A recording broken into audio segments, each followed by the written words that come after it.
maalintaasi dagaal weyn baa magaalada Muqdisho ka socda.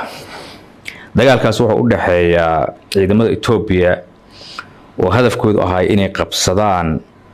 dhul lagu tilmaamay inuu u dhaxeeyo adiga ilaa iyo X control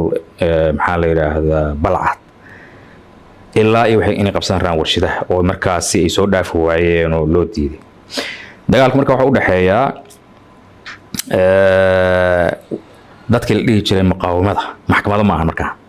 maxkamada warkoodu waa dhamaaday waa tibxeen waa soo laab dad maxkamadii ka tirsan oo ka dhex jiri karayaan laakiin dagaalku waxa u dhaxeeyaa dad ballaaran oo kacdoon sameynaya oo ah dadkii deganaa magaalada Muqdisho kaasoo dadkii koonfurta deganaa oo magaca ula baxana waxa ahaa muqaawamo ayuu la baxay. marka dagaalkaasi runtii waan xusuustaa wada hadal badan baa laga galay laakiin waa la diiday waa la isku afgaran waay inaan dagaal dhicin oo inay qabsadaan ay aagaas yimaadaan waa laga diiday. waata marka uu ka hadlayo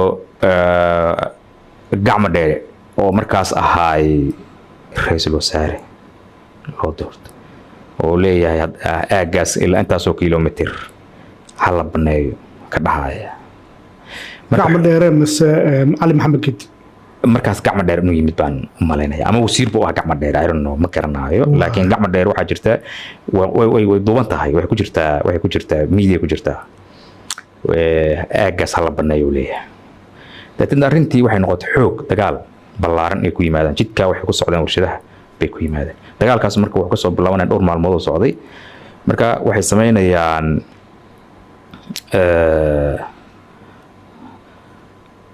dagaalkii wuu xoogaystay taangiyaal bay ku socdaan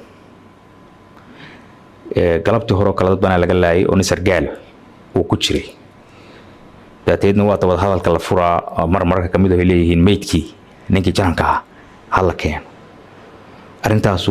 waqti bay qaat waxay aad suura gali waayeen marka sarkaal weyn looga dilay galab hore oo aaga waxa looga dilay meelaha washada tarqay agaarkeeda inay meesha soo gaaraan dagaalku wuxuu socday dhowr maalin buu socday marka hadda marka way soo jabsadeen oo na soo gaaray anaga ifka xalan marka subaxaas dagaalku wuxuu ka qarxayaa muqaawamadu waxay ku jiraan maxaa la yiraahdaa ifka xalan hotel stadium isbartiibada ifka maxaa la isgoyska ifka xalan baholo waaweyn